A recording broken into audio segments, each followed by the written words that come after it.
नमस्कार दोस्तों, स्वागत है आज की और नई वीडियो में। वीडियो पसंद आए तो लाइक ज़रूर कर देना और चैनल पर अगर आप नए हो तो सब्सक्राइब जरूर कर लेना। हाँ किसान भाइयों, आज की इस वीडियो में हम बात बताएंगे आपको करेले की खेती के बारे में। आपको इसकी जो है खेती कब करनी है, कैसे करनी है और बीज कौन सी वैरायटी आपको लगानी है और किस तरीके से आप अपनी फसल से ज़्यादा उत्पादन निकाल सकते हो और कौन सी दवा का स्प्रे करना है जिससे आपकी फसल लंबे समय तक चले और कौन सी ऐसी खाद का इस्तेमाल करना है जिससे आपका फसल से वो ज़्यादा से ज़्यादा उत्पादन निकले, फलों की चमक भी रहे और फसल हमारी हरी भरी रहे और जो हमारे फलों की चमक भी काफ़ी शानदार रहे। कौन सी दवा स्प्रे करनी है तो ए टू जेड हमारा जो है ए टू जेड जानकारी मिलेगी। जो हमने इस्तेमाल किया वही आपको बताने का प्रयास करेंगे, फिर भी आपको रिजल्ट उसका अच्छा नहीं मिलता है और फसल आपकी लंबे समय तक नहीं चल पाती है और समय से पहले उसकी ख़राब हो जाती स्थिति और ज़्यादा उत्पादन भी नहीं निकल पाता। तो इसका मुख्य कारण है कि अगर आप सही टाइमिंग पे और सही फर्टिलाइज़र, सही दवा का स्प्रे नहीं करोगे तो आपको उसका कोई रिजल्ट भी नहीं मिलेगा। जो पौधे को ज़रूरी है वो अगर आप इस्तेमाल करोगे तो आपकी फसल के लिए फ़ायदेमंद होगा। और तो आज की इस वीडियो में हम आपको ऐसी जानकारियाँ बताएंगे जो हम काफ़ी समय से करेले की खेती में करते आ रहे हैं और जो हमें गलतियां होती हैं वो हम आपको ज़रूर बताने का प्रयास करेंगे वीडियो के ज़रिए। तो वीडियो के एंड तक ज़रूर बने रहना जिससे आपको छोटे लेवल से ए टू जेड जानकारी मिल जाएगी। तो ऐसा नहीं है खेती में कि अगर आपने बीज लगा दिया, बीज लगाने के बाद आपका पौधा अच्छी तरीके से फसल है वैसे ही की वैसी हो जाएगी जैसी आप वीडियो में लोगों की देखते हो और वैसे ही आप पैसा कमा लोगे जैसा सभी लोग कमाते हैं। तो ऐसा है, आप बिल्कुल गलतफहमी में मत रहना। इसके लिए आपको पहले बात आपको समझना पड़ेगा। आप वीडियो के ज़रिए उसके तरीके को इस्तेमाल कर सकते हो, उसकी टेक्नोलॉजी को इस्तेमाल कर सकते हो कि आपने उसने किस तरीके से मचान विधि बनाया, किस तरीके के फर्टिलाइज़र डाले, किस तरीके की दवा स्प्रे की है। तो आप इस तरीके का मैनेजमेंट देख सकते हो। बाकी सब आपको अपनी फसल में अच्छी तरीके से मेहनत करनी पड़ेगी और आपको सोचना पड़ेगा कि हाँ कि हमें कब कौन सी दवा स्प्रे करनी है और आपको पौधे को देखकर समझ जाना चाहिए कि हमारे पौधे में कौन से वायरस लगे हैं। तो पहली बात आपको समझनी होगी कि हमारे पौधे में कौन से वायरस लगे हैं और कौन सी हम दवा का स्प्रे कर रहे हैं। तो अगर आप पूरी फुल तरीके से समझकर और सोच समझकर अगर आप दवा का स्प्रे करो तो आपका फालतू खर्च नहीं होगा, क्योंकि आज के समय में सबसे ज़्यादा फालतू खर्च होता है तो हमारा जो है कीटनाशक, फंगिसाइड, इन तरीके के तमाम कीटनाशक दवाओं के कारण ही हमारा जो है खर्च ज़्यादा होता है। बाकी अगर आप अच्छी तरीके से समझ गए तो आप कम खर्च में भी आप अपनी फसल को स्वस्थ, हरा भरा और जो है लंबे समय तक ले जा सकते हो। बस अगर आप टाइमिंग पर इस्तेमाल जो सही करोगे तो होता क्या है, शुरुआती स्टेज में कम वायरस लगे होते हैं तो उनको आप आसानी से कंट्रोल कर सकते हो और सस्ते में कंट्रोल कर सकते हो। लेकिन अगर आपको ज़्यादा वायरस फैल जाता है, ज़्यादा समस्या ज़्यादा बहुत बड़ी हो जाती है तो आपको वहाँ महंगी से महंगी दवा का स्प्रे करना पड़ता है, लेकिन वहाँ पर भी आपका कंट्रोल नहीं होता है, 10 से 20% तक रह जाता है। तो ये सबसे बड़ा खर्च हाँ तो होने का किसान कारण भाइयों, होता अब है। बात आती है करेले की बिजाई, बीज लगाने की, खेती करने की। तो इस समय जो है मौसम तो काफ़ी शानदार रहता है। करेले की खेती को गर्मियों में भी कर सकते हैं, बरसात के समय में भी कर सकते हैं। बस ठंडियों में अच्छी तरीके से ग्रोथ नहीं होती है, जो है अलग जो है ठंडियों की फसल नहीं है। ज़्यादातर गर्मियों में इसकी अच्छी पैदावार होती है और बरसात के सीज़न में भी काफ़ी ज़्यादा अच्छी पैदावार होती है। तो किसान भाइयों, इसकी जो है अगर आप खेती करना चाह रहे हो तो इसके लिए आपको पहले अच्छी तरीके से खेत की जुताई कर देनी है। जुताई के बाद आपको जो है इसमें बेड तैयार करने होते, तो इसमें सबसे ज़्यादा महत्व होता है करेले की खेती में। अगर आप सड़ी हुई गोबर की खाद का इस्तेमाल करते हो तो आपकी जो है पौधे की जो है जड़ें ज़्यादा दूर तक ग्रोथ करती हैं और पौधे के यहाँ जो मिट्टी है उसमें ज़्यादा नमी रहती है, जिसकी वजह से होता क्या है, पौधे में जो है तमाम तरह की जो जड़ गांठ, निमेटोड्स और जो है जड़ गलन, इस तरीके की समस्या है। तो ये तो होता क्या है कि करेले की जड़ें जो है ज़्यादा दूर तक ग्रोथ करती है। जितनी ज़्यादा जड़ें ग्रोथ करेगी उतना पौधा अच्छा रहेगा, मजबूत रहेगा, स्वस्थ रहेगा।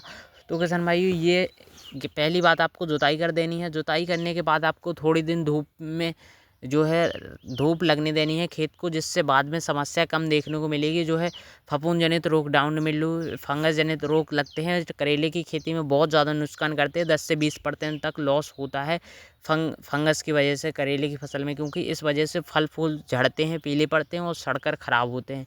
तो ये सबसे बड़ी मुख्य कारण है।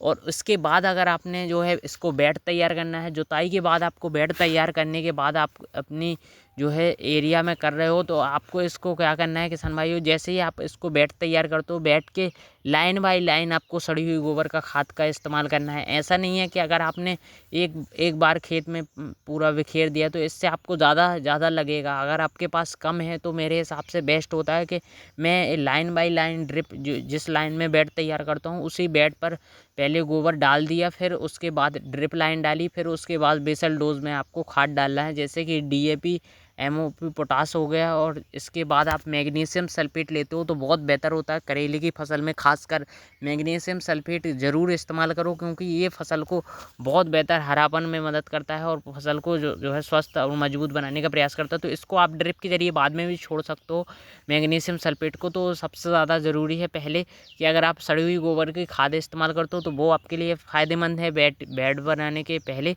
तो आप इसको 2 बार इस्तेमाल कर सकते हो। तो करेले की खेती लगा सकते हो, फिर उसके बाद मिर्च या टमाटो लगा सकते हो इसी बेड पर, तो ये फ़ायदा बहुत बेहतर होता है।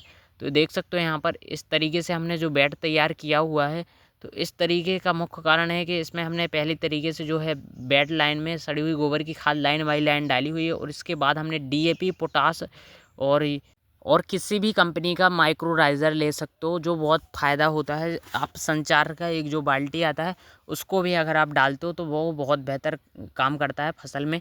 तो ये जड़ों को मजबूत बनाने का काम करता है और पौधे के यहाँ की मिट्टी को नमी बनाए रखने में बहुत ज़्यादा मदद करता है। तो माइक्रोराइज़र का इस्तेमाल किया करो, और जो है DAP और पोटास ये बहुत बेहतर है फसल के लिए। तो ये आपको जो है बेसल डोज में देने हैं, और जो फसल की वृद्धि के विकास के अनुसार आपको जो है इसके लिए बाद में आप ड्रिप लाइन से भी छोड़ना है। ये जो है आपके बाद में काम नहीं, थोड़ा मोड़ा काम आता है, लेकिन अगर आप इसको बाद में अगर आप सोच रहे हो कि अगर हम बेसल डोज के ज़रिए खाद इस्तेमाल करते हैं तो हम बाद में नहीं देना होगा, तो बाद में आपको थोड़ी मोड़ी चलाने पड़ते हैं। जो आपकी फसल की जो फल फूल झड़ने की समस्या, कई प्रकार की समस्या आती है, तो उसको कंट्रोल करने में बहुत ज़्यादा मदद करता है। तो किसान भाइयों, इसके बाद आपको जो है ट्राइकोडर्मा का इस्तेमाल करना है। ट्राइकोडर्मा आप ले सकते हो, जो है आप ड्रेंचिंग के जरिए डाल सकते हो, या उसको पहले ही इस्तेमाल करो। तो ड्रेंचिंग के जरिए डालोगे तो आपको ज़्यादा बेहतर होगा, पौधे की जड़ों में मिल जाएगा, और पौधे इससे ट्राइकोडर्मा से आपकी फल फूल में जो फसल में डाउनी मिल्ड्यू और फंगस जनित रोग लगते हैं, फफूंद जनित रोग लगते हैं, उसको कंट्रोल करेगा। और जड़ें ज़्यादा गांठ बनते हैं, जड़ गांठ होती है, तो इसके लिए अगर आप ज़्यादा जड़ गांठ बनती है तो इसके लिए आप अलग से दवा का इस्तेमाल कर सकते हो। बाकी सब आपको समझना ज़रूर है, क्योंकि जड़ गांठ अगर आप करेले की फसल में लग गई तो वहाँ पौधा कमज़ोर हो जाता है, ज़्यादा उत्पादन नहीं निकलेगा, फसल पीली पड़ जाएगी और पौधा ख़राब हो जाएगा। तो करेले की फसल में ऐसा है कि अगर आप पानी ज़्यादा दोगे तो भी आपका जो है फसल पीली पड़ेगी, और जो है कम दोगे तो आपकी फसल पीली पड़ेगी। और उत्पादन तनाव अगर एक बार फसल को लग गया तो आपका 10 से 20% तक उत्पादन कम हो सकता है। तो पानी आप उतना ही चलाओ करेले की फसल में जितना पौधे को ज़रूरी हो। अगर ज़्यादा चलाओगे तो पौधा ख़राब होगा, अगर कम चलाओगे तो वही पौधा ख़राब होगा। तो ये बात बहुत ज़्यादा ज़रूरी है, तो इसको समझना ज़रूरी है। इसका मेन मैनेजमेंट इन्हीं तीनों चीज़ों पर टिकाऊ होता है, जैसे फर्टिलाइज़र मैनेजमेंट, पानी का मैनेजमेंट और दवा मैनेजमेंट। ये 3 तरीके से अगर आपने अच्छी तरीके से समझ लिया और अच्छी तरीके से इस पर काम किया तो आप करेले की फसल से ज़्यादा उत्पादन निकाल पाओगे, ये वादा है। क्योंकि इसी में जो है बहुत से किसान फेल हो जाते हैं, कई तरीके की दवाओं का स्प्रे करते हैं लेकिन उनको उसका रिजल्ट नहीं मिल पाता और कई बार फसल ख़राब हो जाती है। जैसे ही आपका बेड अच्छी तरीके से तैयार हो जाता है, खेत और बेड बनकर तैयार हो जाता है, तो किसान भाइयों आप बात आती है हमें वैरायटी कौन सी लेनी चाहिए। तो वैरायटी मैं आपको ऐसे नहीं बता सकता, मैं अपने यहाँ की बता रहा हूँ। तो मैं BSF का रुझान करेला ही लगाता हूँ। मेरे एरिया में जो है काफ़ी ज़्यादा लगाते हैं लोग और काफ़ी ज़्यादा अच्छी तरीके से होता भी है, क्योंकि इसको हम काफ़ी समय से करते आ रहे हैं। इसमें वायरस थोड़ा कम लगते हैं और फसल हमारी ज़्यादा अच्छी लंबे समय तक चलती है। और इसका करेले का साइज़ है वो काफ़ी अच्छा होता है और हरापन रहता है और चमक भी इसमें शानदार रहती है। तो हम इसी को लगाते हैं, इसकी ज़्यादा डिमांड भी रहती है।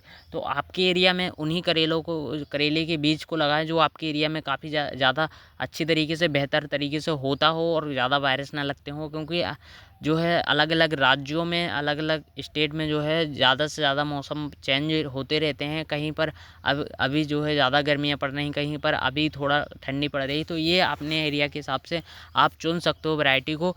और किसान भाइयों इसमें मुख्य बात आती है, बहुत से किसान भाई करते क्या हैं, वैसे ही बीज लगाते हैं तो बीज हमारा सड़क कुछ दिन बाद आधा जर्मिनेशन हो जाता है, आधा सड़कर ख़राब हो जाता है। तो ये गलती बिल्कुल भी मत करना है। आपको इसका बेस्ट जो है तरीका बताता हूँ। तो आपको अगर आप करेले के बीज लगा रहे हो तो आप एक दिन पहले पानी में भिगो कर रख दो। एक दिन तक पानी में आप 10 से 12 घंटे पानी में बीज को डले रहने दोगे तो होगा क्या, आप फिर रात भर अगर आप बीज को ऐसे ही रखे रहने दोगे, फिर अगर आप सवेरे दूसरे दिन बीज को लगाते हो तो इससे होता क्या है, तो पहले आपको जो है ड्रिप लाइन से अच्छी तरीके से पूरा खेत में पानी चला देना है, जिससे आपकी मिट्टी में अच्छी तरीके से नमी हो जाएगी और जो है पूरा खेत का वातावरण ठंडा हो जाएगा, जिससे पूरी जो है बैट की पूरी गर्मी बाहर निकल जाएगी होल के ज़रिए। तो इससे आपका जो है करेले का बीज जो है सड़ेगा नहीं। और सड़ने का मुख्य कारण होता है, कई बार किसान भाई ज़्यादा पानी चला देते हैं, जिससे होता क्या है उनका बीज सड़कर ख़राब हो जाता है, वहीं पर जर्मिनेशन नहीं होता।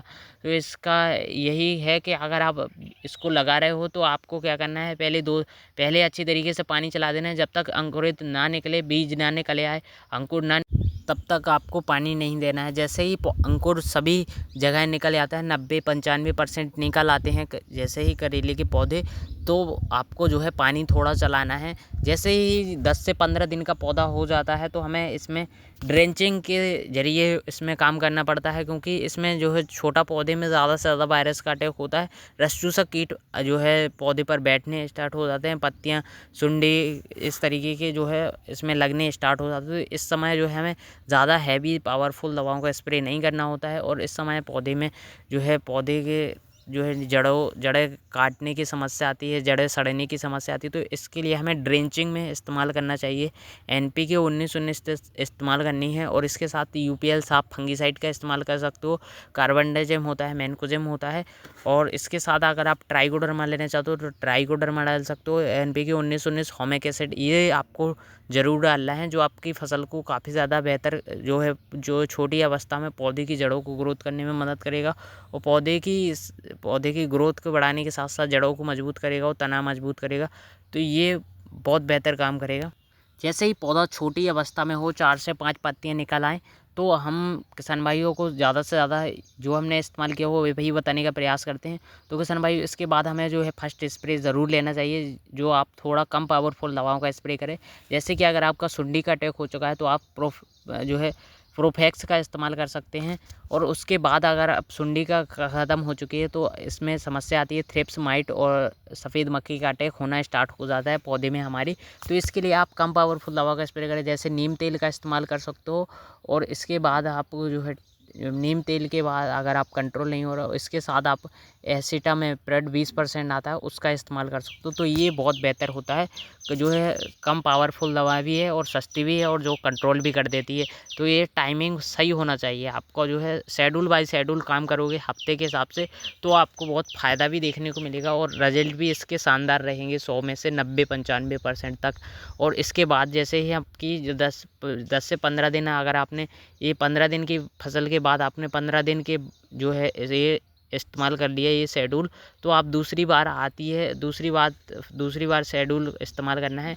जैसे कि अगर आपकी बेल जो है लगातार बढ़ती जाती है तो ये आपको NPK 19-19 2 बार इस्तेमाल करना है, जिससे आपकी पौधे की ग्रोथ लगातार बढ़ती जाएगी, पौधे की वृद्धि होगी, उसके साथ साथ उसका जो है तना मजबूत बनेगा और उसकी वृद्धि के साथ साथ जो है शाखाएं भी उसमें निकलना स्टार्ट हो जाएगी। कई बार होता क्या है उसमें शाखाएं नहीं निकलती हैं, तो हमारी बेल जो है लगातार बढ़ती जाती है, उसमें शाखाएं नहीं निकलती। तो आपको इसमें क्या करना है किसान भाइयों, इसमें NPK 12-61 इस्तेमाल करना है, जिससे आपके पौधे की जो है बेल तो बढ़ेगी ही बढ़ेगी और जो है शाखाएँ भी बढ़ेगी। तो किसान भाइयों इसमें शाखाएँ निकलेंगी और इसमें तना मजबूत बनेगा और जड़ें मजबूत बनेगी और रोग प्रतिरोधक क्षमता भी बढ़ेगी, पौधे में स्वस्थ हरा भरा रहेगा। तो ये 12-61 का काम होता है, जो पौधे को हरा भरा बनाने में इसमें फास्फोरस जो है सबसे ज़्यादा मात्रा होती है, जो पौधे के लिए छोटी अवस्था में सबसे ज़्यादा महत्वपूर्ण होती है। अब बात आती है कि आपको उसका दूसरा स्प्रे लेना होगा 7 दिन के अंतराल पर। तो आप इसको जो है हेक्साकोनाज़ोल आता है, तो आप उस केमिकल्स का इस्तेमाल कर सकते हो। और इसके साथ आपको इमिडाक्लोप्रिड 40% आता है, फिब्रोनिल 40% आता है। तो आप उसका इस्तेमाल करोगे तो आपको थ्रिप्स को कंट्रोल करेगा और जो है माइट को भी कंट्रोल करेगा और जो है रस चूसक कीटों को जो है चबाने वाले कीट होते हैं उनको सारी तरीके से कंट्रोल करने का काम करेगा। तो ये आपकी फसल में जो है बहुत ज़्यादा लाभकारी होगा। तो कई बार होता क्या है, आप शेड्यूल काम नहीं करते हो तो पहली बात आपको कुछ नहीं दिख रहा होगा फसल में, वैसे ही 7 से 8 दिन बाद आपको फसल एकदम से ख़राब होने दिखनी स्टार्ट हो जाती है। तो वैसे ही अगर आप सस्ते में इस्तेमाल करना चाहते हो तो आप मेरे हिसाब से सस्ता इस्तेमाल करना चाहते हो तो मेरे हिसाब से शेड्यूल बाय शेड्यूल काम करोगे तो आपकी फसल स्वस्थ रहेगी, हरी भरी रहेगी। तो वही हम आपको बता रहे हैं जो हमने इस्तेमाल किया हुआ है। तो उसके बाद आपको ये इस्तेमाल करना है दूसरा स्प्रे।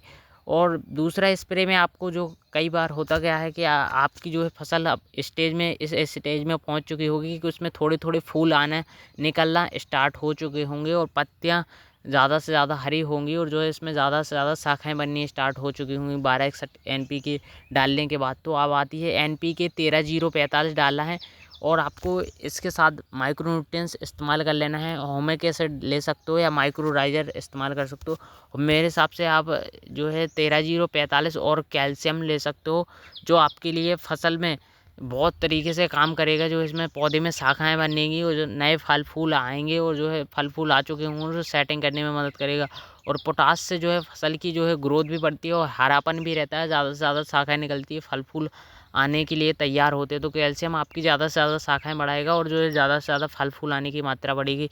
जो है लगातार इसमें पत्तियों में फूल लगातार निकलते हैं, हर फूल पत्तियों के यहाँ से एक फल निकलता है। कई बार होता क्या है, कई बार किसान भाइयों के पौधे में ज़्यादा से ज़्यादा फूल आते होते हैं जो मेल होते हैं, जो फीमेल फूल बहुत ज़्यादा होते हैं लेकिन मेल फूल बहुत कम आ रहे होते हैं। तो कई बार होता क्या है, किसान के खेत में जो है फूल ज़्यादा दिख रहे होते हैं, फल बिल्कुल भी कम आ रहे हैं। तो इसका कारण है कि फर्टिलाइज़र की कमी होने की वजह से इसमें ये समस्या आती है कि फूल ज़्यादा लगे रहते हैं, फल कम आ रहे होते हैं। तो ये इसको फर्टिलाइज़र की कमी की वजह से ये समस्या आती है। तो इसके लिए आपको क्या करना है, NPK 13-0-45 डालना है जो लगातार कंटिन्यू इसी अवस्था में आपकी लगातार बेल में फूल आने का काम, फल आएंगे और फल बनेंगे भी वो। और इसके साथ आपको कैल्शियम लेना है।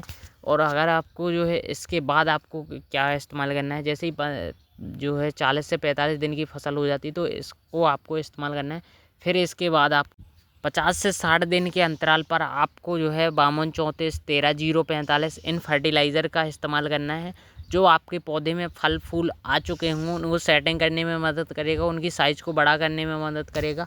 और पौधे में अगर ज़्यादा रस चूसक कीटों का अटैक हो रहा है तो आप उन्हीं रस चूसक कीटों के अनुसार दवा का स्प्रे लेते रहें। फिर एक समय होता है कि आपको एक शेड्यूल वाइज काम नहीं करने की ज़रूरत नहीं है, जो वायरस दिख रहे हो उसी के अकॉर्डिंग दवा का स्प्रे करो, वो बहुत शानदार होता है। तो आपको खर्च भी कम लगेगा और रिजल्ट भी शानदार मिलेगा। अगर आपके पौधे में रस चूसक कीट जैसे सफ़ेद मक्खी का अटैक हो चुका है तो आप अलीका का स्प्रे करो, रॉनफेन का स्प्रे करो, तो बहुत बढ़िया रिजल्ट मिलेंगे इसके।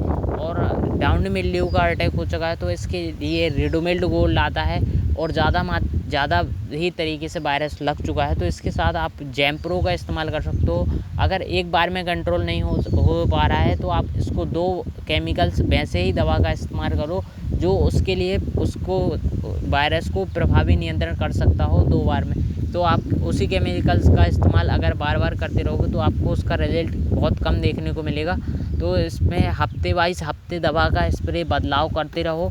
और माइट की समस्या आ रही है तो माइट की समस्या से सबसे बड़ी दिक्कत आती है कि पौधे के करेले की पत्तियों में होता क्या है, करेले की पत्तियां मुड़ने लगती हैं, मुड़कर पौधे ख़राब हो जाते हैं और करेले की पत्तियां पीली पड़ने लगती है और डाउनी मिल्ड्यू का अटैक होता है, माइट का अटैक होता है और रस चूसक कीटों का अटैक होता है। तो हमारे पौधे की बेल वहीं पर ग्रोथ रुक जाती है, शाखाएं बढ़ नहीं रही होती हैं। तो इसमें जो है आपको समझना ज़रूरी है, अगर माइट का अटैक हो रखा है तो आप इसके लिए ओब्रोन आती है, बायर का ओब्रोन, तो उसका इस्तेमाल करोगे तो आपका माइट भी ख़त्म हो जाएगा और सफ़ेद मक्खी भी कंट्रोल हो जाएगी।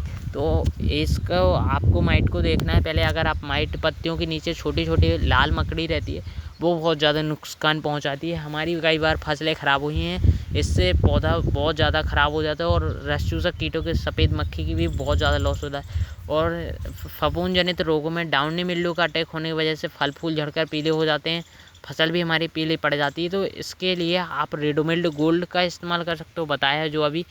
और उसके साथ अगर आप जैम्प्रो BSF का आता है उसका इस्तेमाल कर सकते हो। अब बात आती है किसान भाइयों, जैसे ही हमारी जो है जब पौधे में ज़्यादा वायरस लग चुके होते हैं तो इसमें इस कंडीशन में हमें जो इसमें फर्टिलाइज़र की मात्रा थोड़ी ज़्यादा बढ़ानी होती है। पौधे में पोटास, कैल्शियम, बोरोन, मैग्नीशियम जो है मिक्स माइक्रोन्यूट्रिएंट्स फर्टिलाइज़र, जैसे कि आप कैल्शियम बोरोन का इस्तेमाल कर सकते हो, जिंक, आयरन, ये जो है आपको देना ही पौधे में है। क्योंकि इसमें जब फसल पीली पड़ने लगती है तो अगर आप पौधे को पोषक तत्व तो नहीं दोगे तो आपकी फसल और ज़्यादा ख़राब स्थिति में पहुंच जाएगी।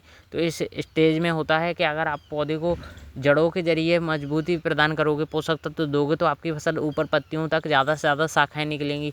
करेले की फसल एक ऐसी फसल है, अगर आपकी उसकी ग्रोथ रुक जाती है, किसी भी प्रकार की समस्या आती है, तो आप उसको जो है दवाओं के या फर्टिलाइज़र के बेस पर उसको फिर से रिकवर कर सकते हो 40 से 50% तक। बस आप में सही तरीके से अगर आपने फर्टिलाइज़र दवा का स्प्रे किया तो। अगर आपकी जो है इसमें फसल पीले होने की समस्या आ रही तो मैग्नीशियम सल्फेट आप ज़रूर इस्तेमाल करो। और यूरिया आपको तब देना है जब पहली बार आप 13-0-45 डाल रहे हो, तो आपको उसके साथ 13-0-45 और यूरिया का इस्तेमाल करना है। तो आप जो है फल निकलने से पहले इस्तेमाल करना है यूरिया का। और जैसे ही बीच में 50-60 दिन की हो जाती है तो थोड़ा बोड़ा यूरिया डाल देना है। और उसके बाद अगर आपको फिर भी लग रहा है थोड़ी मोड़ी फसल पीली पड़ रही तो मैग्नीशियम सल्फेट का इस्तेमाल ज़्यादा से ज़्यादा करना है। क्योंकि मैग्नीशियम सल्फेट की ज़्यादा मात्रा पौधे के लिए ज़्यादा ज़रूरी होती है। इसमें पौधे की पत्तियाँ हरी भरी रहती है, पौधे की शाखाएँ ज़्यादा निकलती है और पत्तियाँ के साथ साथ पौधे में रोग प्रतिरोधक क्षमता भी बढ़ती है, पौधे में वायरस थोड़ा कम लगते हैं। तो ये मैग्नीशियम सल्फेट का इस्तेमाल करना है। और कैल्शियम का इस्तेमाल तब करना है जब फसल छोटे फल फूल झड़कर ख़राब हो रहे हैं, फल फूल सेटिंग नहीं होते, फल फूल की साइज़ छोटी रह जाती है, टेढ़े मेढ़े पड़ने लगते हैं और तो एक समान नहीं रहते। तो इसके लिए आप कैल्शियम और बोरोन का इस्तेमाल करोगे तो आपको इसको बढ़िया रिजल्ट देखने को मिलेंगे कैल्शियम बोरोन से। तो किसान भाइयों, ये जो हमने पहले जो NPK 12-61-13-0-45 और 52-34-00-50 ये फर्टिलाइज़र बताए हैं, ये सब आपको पहले ही इस्तेमाल नहीं कर लेना। पहले इस्तेमाल करना है वो आपके लिए अलग बात है, लेकिन जैसे ही 50, 60, 70, 80 दिन की फसल पहुंचती है तो आपको इसमें ज़्यादा से ज़्यादा उत्पादन देखने को मिलेगा, ज़्यादा से ज़्यादा फल फूल आएंगे, ज़्यादा से ज़्यादा झड़ेंगे, ज़्यादा से ज़्यादा पीले होंगे। तो इसमें आपको जो है इस पर बेहतर काम करने की ज़रूरत है। इसी समय होता है पौधे को सबसे ज़्यादा माइक्रोन्यूट्रिएंट्स फर्टिलाइज़र की ज़रूरत पड़ती है। अगर आपने पौधे की पोषक तत्वों की आवश्यकता की पूर्ति कर दी तो आपको उसका उतना ही उत्पादन डबल देखने को मिलेगा, नहीं तो आपको 10 से 20% तक फल फूल झड़कर ख़राब हो जाएंगे। तो इसी अवस्था में पौधे को जो है 12-61-13-0-45 NPK 52-34 आपका इस्तेमाल करना है, जिससे आपके पौधे की बेल जो है शाखाएं भी निकलेंगी, पौधे का विकास भी होगा, पौधे में ज़्यादा से ज़्यादा फल फूल भी आएंगे, पौधे में रोग प्रतिरोधक क्षमता भी बढ़ेगी, फसल भी आपकी हरी भरी रहेगी। तो यही कारण है कि आपको इसको थोड़ा थोड़ा डोज बढ़ाना है। जैसे ही आप छोटी अवस्था में 1-1 kg डाल रहे थे, वैसे ही अगर आपके पौधे की जो पौधे बड़े हो चुके हैं, ज़्यादा बेल पहुँच चुकी है, बड़ी हो चुकी हैं, तो आपको इसमें 1-1, 2-2 kg जैसे ही डोज बढ़ा लेना है, जिससे आपको इसका बहुत बढ़िया रिजल्ट देखने को मिलेगा। इसी कारण लोग हैं जो ज़्यादा तरीके से अच्छी तरीके से इस्तेमाल करते हैं NPK फर्टिलाइज़र का, उसका उत्पादन जो है ज़्यादा निकलता है। और कई बार होता क्या है कि अगर आपकी मिट्टी में जो ज़रूरत पड़ रही है तो आप ज़रूर इस्तेमाल करो, अगर ज़रूरत नहीं पड़ रही है पौधे को देख लेना, अगर ज़रूरत नहीं पड़ेगी तो उन्हीं चीज़ों का इस्तेमाल करो जो पौधे को ज़रूरी है। अगर आपकी चमक सही आ रही है, फसल में फल अच्छी तरीके से सारे सेटिंग हो रहे हैं, तो होता क्या है, आपको ज़रूरी नहीं है इस्तेमाल करो ही करो। लेकिन अगर आपके फल फूल झड़ रहे हैं, फल सेटिंग नहीं हो रहे, तो आप स्प्रे के तौर पर आप हफ्ते में एक रस चूसक कीटों के लिए दवा का स्प्रे करते रहो और एक टॉनिक का इस्तेमाल करते रहो। और हफ्ते में एक nitrogen, phosphorus, potash, calcium, boron, ये आपको 15-15 दिन के या 7-7 दिन के अंतराल पर डोज देते रहो, जिससे आपका एक बार तोड़ाई हुआ, फिर आपने दूसरा डोज उसमें इस्तेमाल कर दिया, दूसरा फर्टिलाइज़र शेड्यूल डाल दिया, जिससे आपको इसका बढ़िया रिजल्ट मिलेगा। आपको कंटिन्यू इसी तरीके से उत्पादन देखने को मिलेगा। 70 से 80-100 दिनों के अंतराल पर आपकी 100 से 120 दिनों तक अच्छी तरीके से फसल चलती है, अच्छा तरीके से उत्पादन निकलता है। बस आपने इसमें परफेक्ट मैनेजमेंट पर ध्यान दिया, आपने फसल पर ध्यान दिया, पौधे में कौन सी वायरस लग रही है, कौन सी समस्या आ रही है। तो इस तरीके से आप जो है इससे ज़्यादा से ज़्यादा उत्पादन निकाल सकते हैं। करेले की फसल ऐसी फसल है जिससे आपको बहुत मार्केट में बहुत बढ़िया अगर आपको रेट मिल गया तो आप करेले से लाखों रुपए कमा सकते हो। बस इसमें रेट के ऊपर चांस रहता है। कई बार होता क्या है, बहुत से किसान भाइयों को रेट मिल जाता है लेकिन उत्पादन ज़्यादा नहीं निकाल पाते। तो यही समस्या है कि आपको रेट तो मिल जाता है लेकिन उत्पादन ज़्यादा नहीं निकलता। तो इस स्थिति में बात ये आती है कि आपको शुरुआती स्टेज से काम करना पड़ेगा। जैसे ही छोटा पौधा है तो आपने शेड्यूल पर काम करना पड़ेगा कि हमको कौन से फर्टिलाइज़र कब इस्तेमाल करने हैं जो पौधे को जड़ों से मजबूत बनाएगा। एंडिंग टाइम पे जैसे ही बेल बढ़ेगी तो आपको जड़ें मजबूत बनेंगी, तब आपको ज़्यादा से ज़्यादा उत्पादन निकलेगा। ऐसा नहीं है अगर आपका छोटी स्टेज में आपको फर्टिलाइज़र ज़्यादा इस्तेमाल नहीं किया है, छोटी स्टेज में पौधे को माइक्रो न्यूट्रिएंट्स फर्टिलाइज़र नहीं दिए तो बड़े पौधे में आपको ने सीधा डालना स्टार्ट कर दिया तो उसके पौधे की क्षमता ही नहीं है कि आप उसकी जड़ें इतनी ज़्यादा दूर तक ग्रोथ नहीं कर पाई हैं कि आप उसको उतना फर्टिलाइज़र बाद में दोगे तो वो आपको जो है पौधों की ऊपर तक पहुंचा पाएगा। जितनी ज़्यादा जड़ें छोटे में मजबूत बनती हैं उतनी ज़्यादा बड़े में बाद में नहीं बन पाती हैं। तो पौधा शुरुआती स्टेज से ही पौधा उस लायक बनाया जाता है कि आप उससे उतना उत्पादन निकाल पाओ। तो ये आपका शेड्यूल होता है कि अगर आप अच्छी तरीके से छोटे स्तर से ही अगर अच्छी तरीके से काम करोगे तो आप ज़्यादा उत्पादन निकाल पाओगे। नहीं तो आप ऐसा नहीं है कि अगर आपने छोटी स्टेज से ध्यान नहीं दिया तो छोटी स्टेज में ही 40 से 50 दिन के आते आते ही हमारी फसल ऐसी स्थिति में पहुंच जाती है कि जैसे कि हमारी फसल से कई बार तोड़ाई हो चुकी है, फसल पीली पड़ जाती है, कई बार समस्या आने लगती है किसान भाइयों की कि जो पहले वो ध्यान नहीं देते हैं कि आपको हफ्ते बाई हफ्ते दवा का स्प्रे करना है।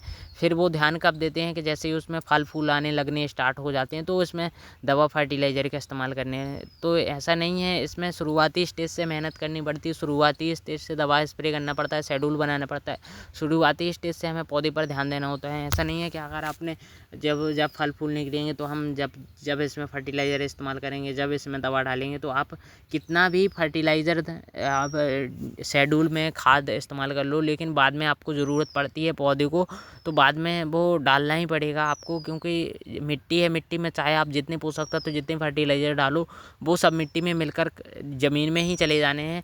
बस जो पौधे के लिए ज़रूरी है अगर आपने वो सही समय पे इस्तेमाल कर दिए तो आपके लिए पौधे के लिए बहुत लाभकारी होगा, बहुत फ़ायदेमंद काम करेगा। जितने फल फूल झड़कर ख़राब हो जाते हैं उसको सेटिंग करने में मदद करेगा। तो किसान भाइयों सबसे ज़्यादा जब फल फूल आ रहे होते हैं तो हमें सबसे ज़्यादा नाइट्रोजन, फास्फोरस, पोटास की ज़रूरत पड़ती है सबसे ज़्यादा पौधे को फल फूल सेटिंग करने में। तो किसान भाइयों वीडियो पसंद है तो लाइक ज़रूर करना और चैनल पर अगर आप नए हो तो सब्सक्राइब जरूर कर लेना। मिलते हैं नेक्स्ट वीडियो में। अगर वीडियो पसंद आए तो कमेंट करके ज़रूर बताना और वीडियो शेयर ज़रूर कर देना अपने ऐसे दोस्तों के लिए जो करेले की खेती करते हैं और उत्पादन ज़्यादा नहीं निकलता।